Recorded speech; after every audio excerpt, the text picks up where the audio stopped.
내가 이제 말하노니 성령님의 뜻을 따라서 행하라.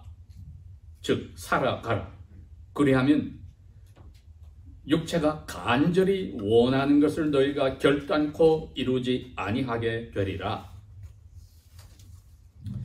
왜냐하면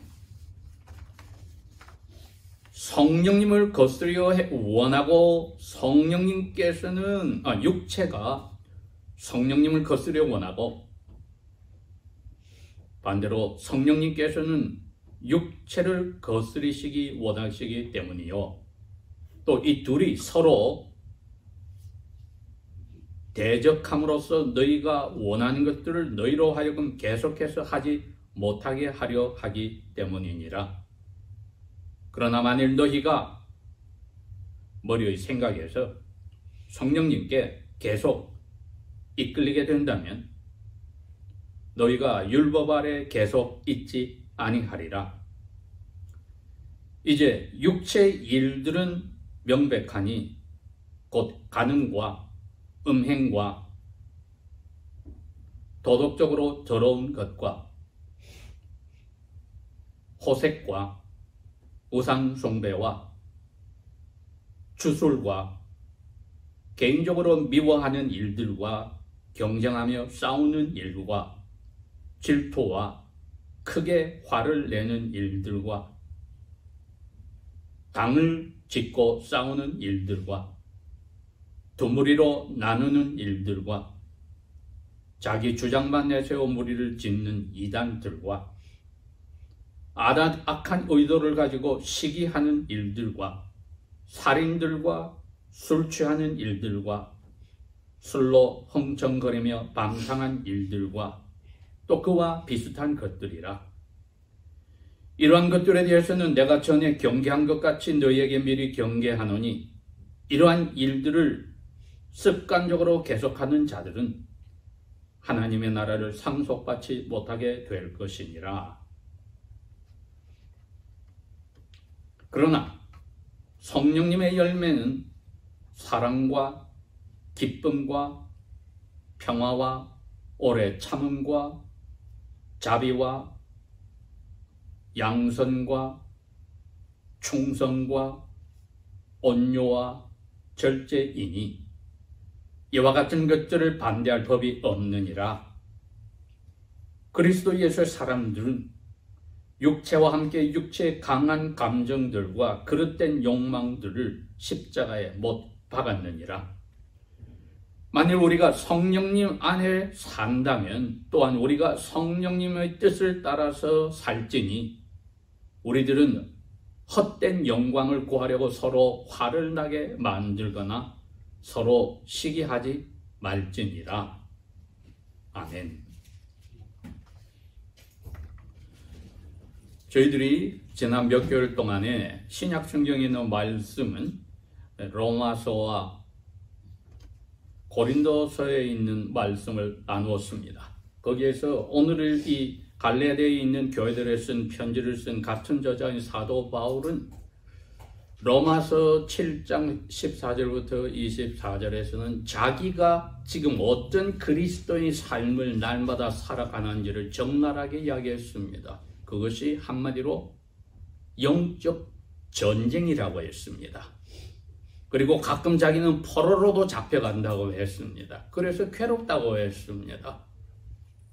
어떤 사람들은 성령 충만하여서 거룩하게 살면은 날마다 승리하여서 노력하면은 완전한 의로움을 가지는 삶을 살 수 있다고 이야기를 합니다만은 예수님 다음으로 성경에서 의로운 생활을 가지고 있는 사도 바울은 날마다 이 영적 전투가 아니라 전쟁에 부딪혀서 사탄과 그의 어둠의 세력과 자기 살아있는 이 영혼과 몸에서 싸우고 있다고 고백을 했습니다. 그랬더니 사도 바울의 말이 사실을 표현일까요? 아니면 의로움의 완전을 이루겠다고 주장하는 사람들이 맞을까요? 그 사람들이야말로 여기서 말하는 자기 주장을 끝까지 고집해서 무리를 짓는 이단들이라고 성경은 밝히는 겁니다. 오늘 갈라디아 교회도 바로 그런 무리 때문에 편지를 쓸 수밖에 없었습니다.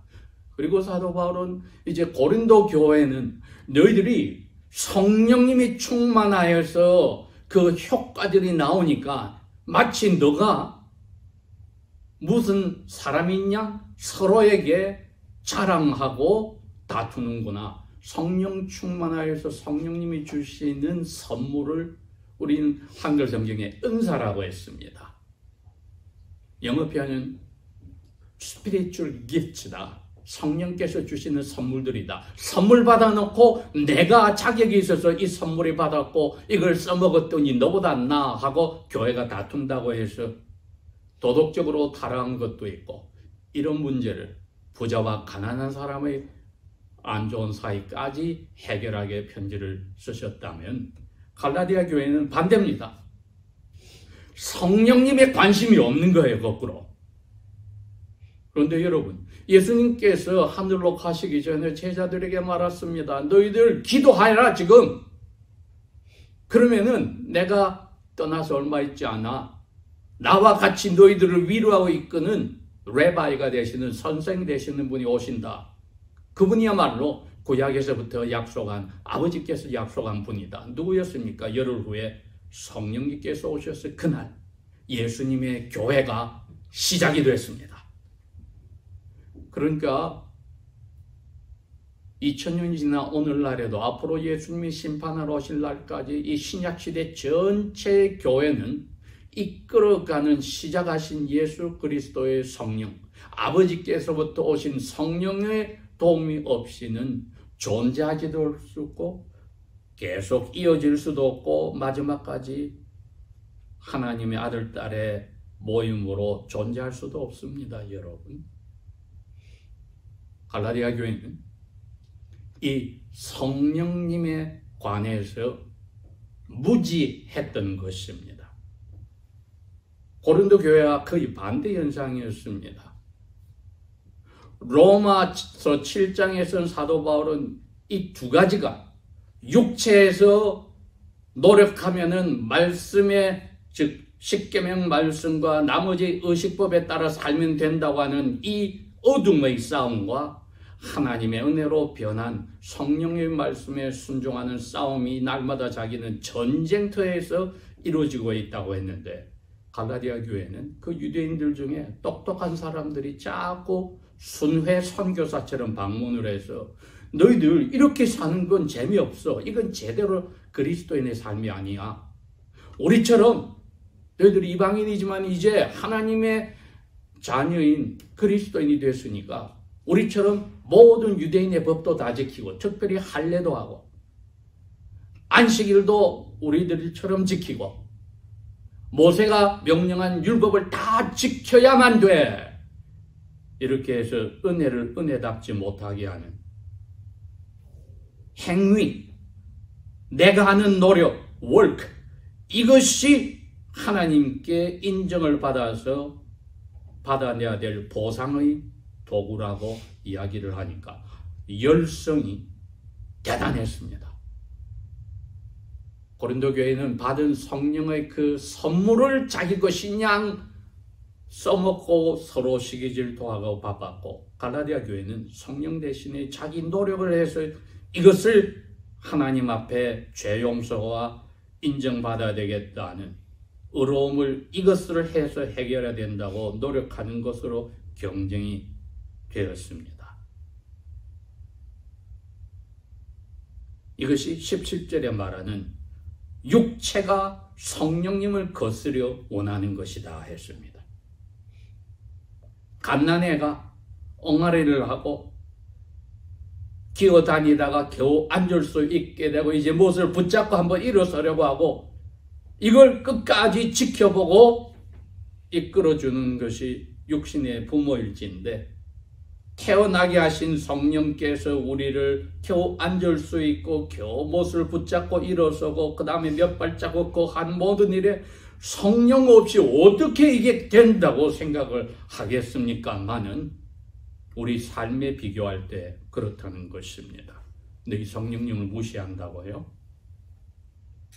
사도 바울이 갈라디아 교회에 이처럼 철저하게 내가 전한 복음 외, 즉 그리스도가 전부고 그리스도께서 약속하신 성령에 이끌리는 삶이 전부인데 다시 어둠의 삶이었던 유대인의 노력하여서 하나님 앞에 의롭게 되겠다는 그 자리, 행위로 구원받겠다는 자리로 너희들에게 이야기하는 그 복음을 전하는 사람은 accursed, 저주받을지어다.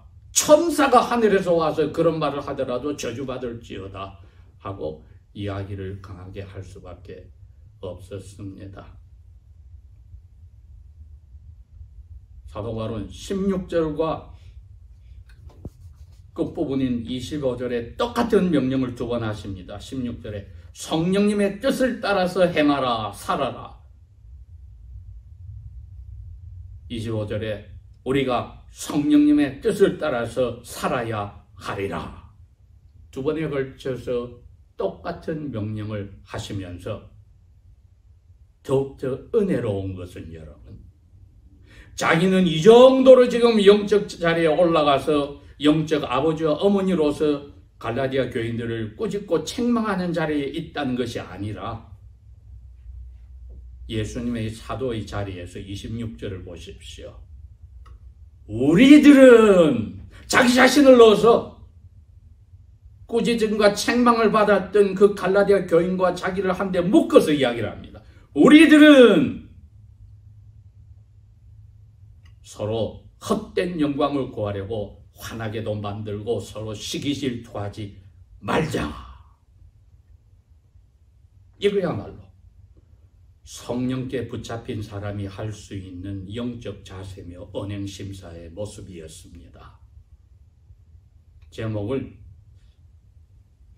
성령님의 힘으로 따라서 행하라라고 잡을 수밖에 없는 것이겁니다. 신약성경 전체 딱 여기 한 군데와 나와 있는 것이 있습니다. 고린도전서 13장에 12장에 그리고 14장에 나왔던 성령께서 주시는 선물들을 간절히 사모하되 특별히 그 가운데 더 좋은 사랑을 사모하라고 하였던 것을 저희들은 기억합니다. 그런데 사모하여도 받을 수 없는 것이 있으니 왜? 우리가 태어날 때부터 어느 집에 아들로 딸로 태어난 것은 우리가 원해서 된 게 아니지요.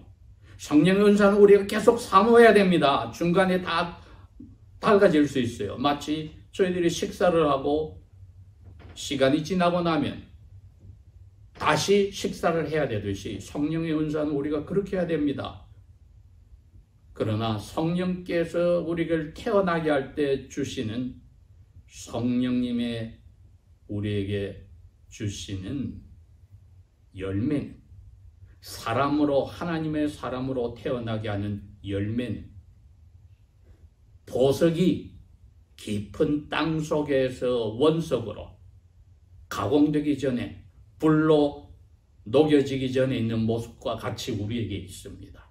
그런데 오늘 이 갈라디아 교회에 성령께서 우리에게 그리스도의 자녀로 만드실 때 주신 그리스도인만에게만 허락하신 성령 자신이 그 개개인의 삶을 통하여 드러내는, 아담과 하와가 처음에 가졌었던, 그리고 예수님께서 가지고 계셨던, 그리고 그리스도인들이 이제 잃어버린 그것을 찾아야 되는 하나님의 모습이 이 성령의 열매입니다.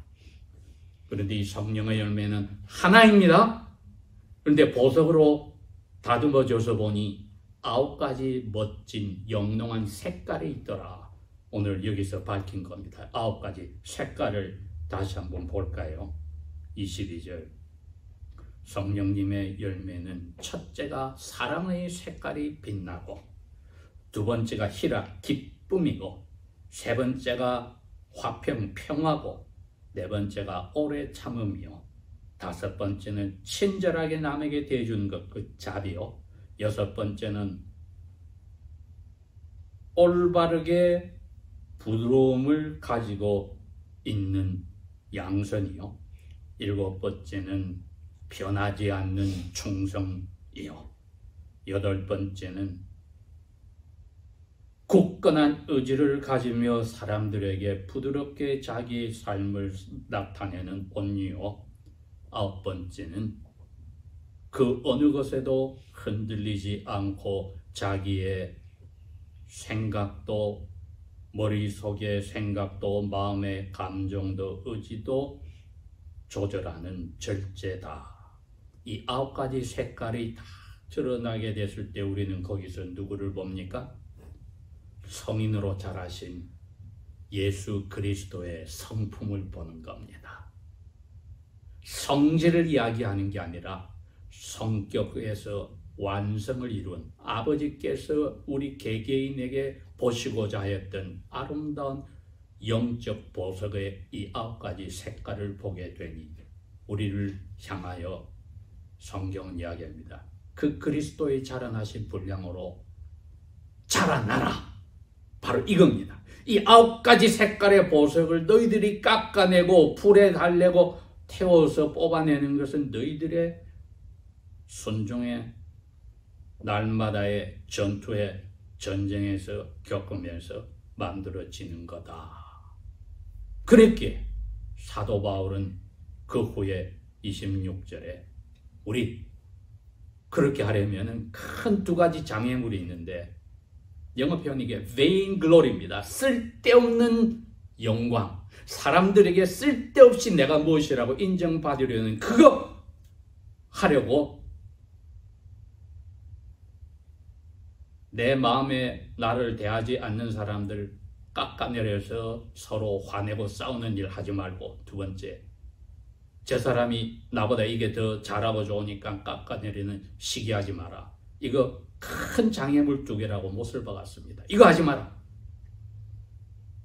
그러니 성령님의 뜻대로 뜻을 따라서 행하라, 살아라 하신 명령의 장애물이 무엇인지, 이거 나도 위험하고 말씀을 듣는 너희들도 위험하니 이 2가지 제일 먼저 생각해야 한다. 이거 불에 태워서 녹이고 빼내고 하는 게 아주 중요한 부분이, 이거 빠지지 않으면 너희들의 이 아름다운 9가지 색깔이 나오지를 않아. 그러니 이거 해결해야 된다. 날마다의 삶에서 항상 이거 신경 써야 된다. 여러분 가까이 있는 부부 사이에서도 이거 신경 써야 된다. 부모와 어린 자녀, 그리고 자아가 형성되기 시작한 청소년, 또 다 자란 자녀들, 또 성원한 자녀들, 자기들의 자녀를 가진 자녀들, 이거 조심해야 된다.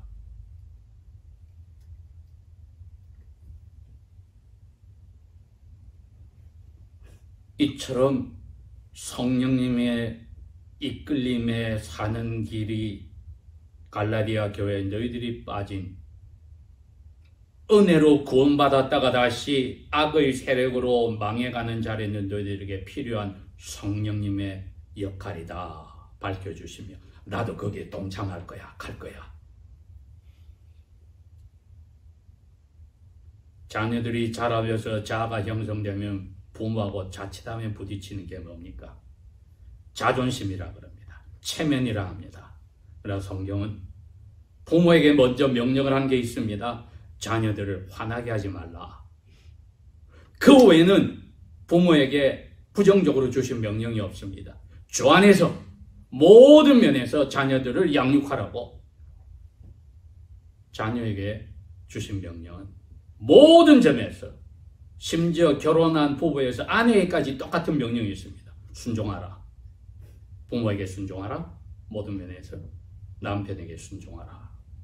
누구에게 하듯이? 주님에게 하듯이. 무슨 명령입니다.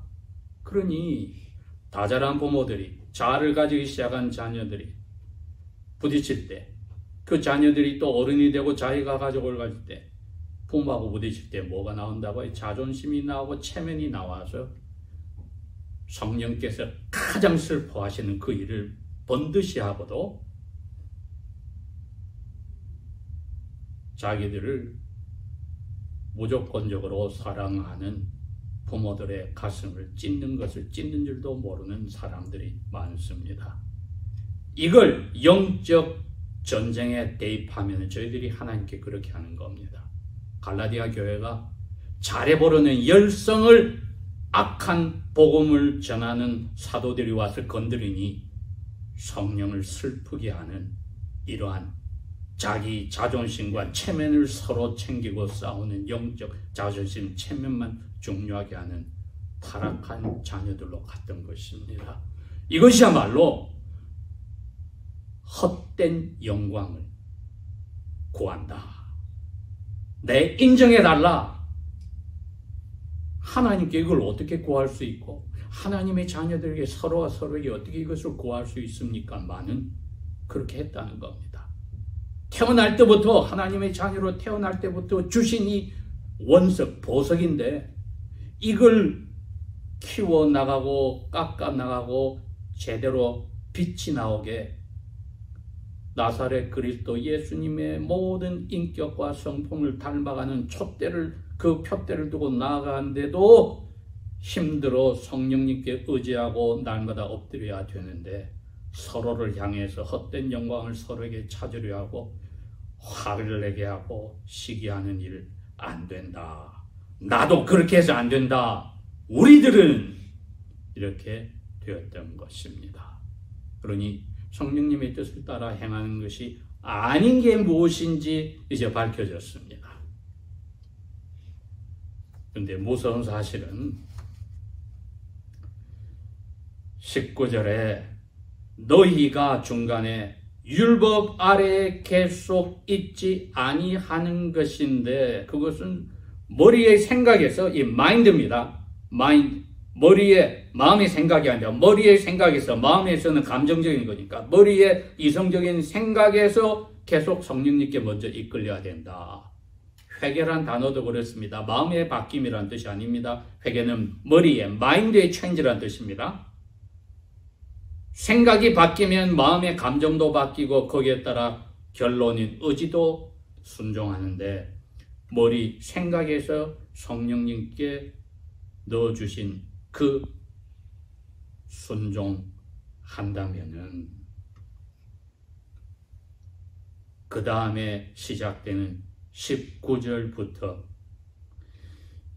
21절에까지의 그 육체에 속했다는 헛된 영광을 서로 구하고 서로 화나게 하고 시기 질투하는 모습들이 이것이 너희들 성령의 귀한 열매에서 빠져나가야 될 거다. 우리에게 주신 명령이 성령의 뜻을 따라 행하라고 했으니 그러면 이 뜻을 따라 행하지 않는 것이 무엇인지를 지금 설명을 해 주었습니다. 머릿속에 성령께서 예수 그리스도의 명령으로 허락하셨는데 나는 나의 영광과 인정받고 내 자존심과 내 체면이 중요해. 내 경험이 내 가진 것이 중요해 하면은 부부 사이에 화를 내게 하고 싸우고 시기 질투도 나오고 부모와 자아를 가지기 시작한 자녀들 사이도 부딪히고 이렇게 되니 시작이 이렇게 됩니다. 살아있는 동안에 19절 살아있는 동안에 머릿속에 성령께서 주신 말씀에 따라 살지 않으면은 육체에 살아있는 모습이 율법입니다.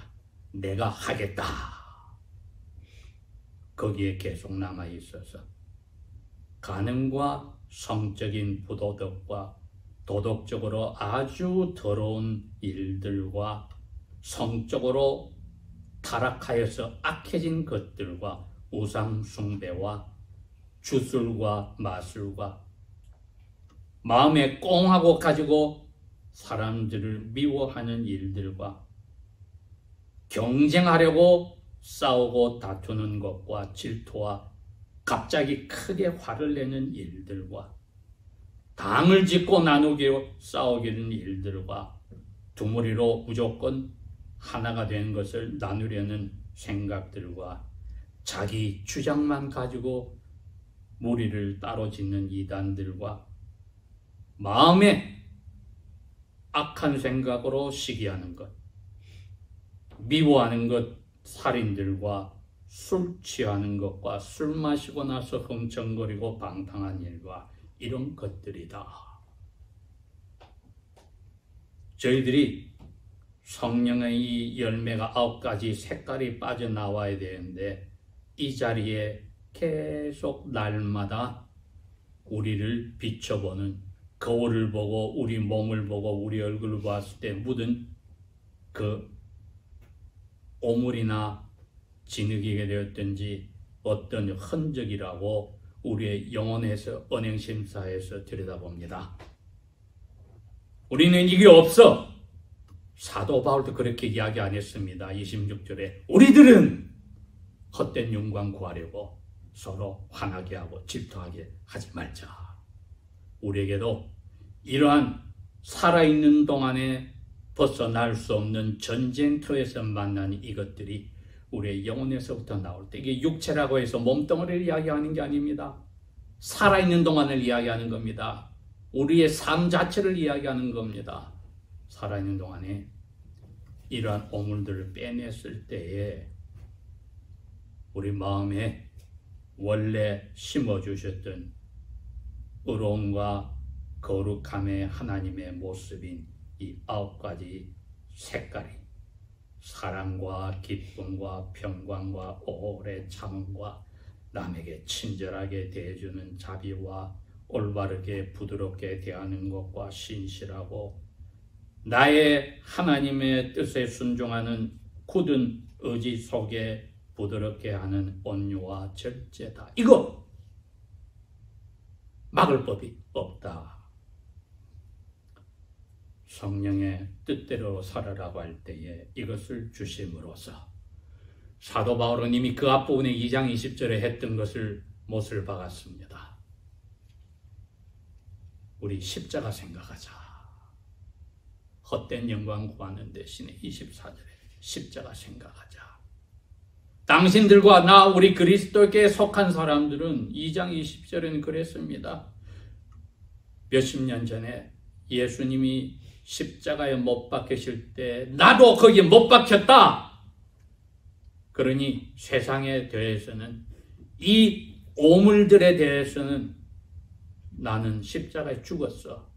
이제 내가 산 것은 내가 산 게 아니고 내 안에 그리스도께서 살아가시는 거야. 그리스도 보내신 영이 이제 내 원석을 다듬어서 9색깔의 보석으로 이끌어 나가는 그 삶이야. 24절에 그걸 되풀이한 겁니다. 육체와 함께 가진 강한 감정, 우리 한글 성경 번역은 정이라고 했습니다. 정이란 것이 중립이 아니라 내가 이끌리는 강한 감정입니다. 두 번째는 그릇된 욕망이다. 올바른 소망을 가지는 마음에 원하는 게 아니라 그릇된 마음의 원함. 이 정과 욕망 이 두 개는 엉켜 같이 갑니다. 이거 딱 집어서 이거 너 십자가에 못 박아야 돼. 이거 빠지면은 그것이 붙잡고 있던 에너지가 원석을 깎아내고 녹이는 대로 가서 9가지 색깔을 너희들 뽑아낼 수 있어. 못 박았다. 못 박았다. 우리가 두 번, 세 번 말하고 눈짓하고 행동하고 생각하기 전 이걸 머릿속에 생각합니다. 그리스도의 십자가에 못 박았다. 내가 산 것이 아니고 그리스도께서 나 안에서 살아가신다.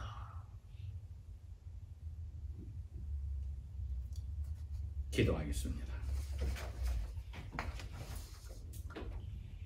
아버지 하나님, 저희들이 주 예수님을 만나는 시간까지 이 삶을 육체와 영혼이 살아갈 수밖에 없으니 그리스도의 이름을 드러낸 아름다운 이 보석의 색깔이 다 빛날 때까지 성령이여 계속하여 우리에게 함께 하시고 참아주시고 충만하셔서 이 아름다운 모습을 다 드러내도록 어떠한 절에 있든지 어떠한 처지에 있든지 어떠한 일을 하든지 함께 하소서. 버리지 마소서. 예수님 이름으로 감사 기도합니다. 아멘.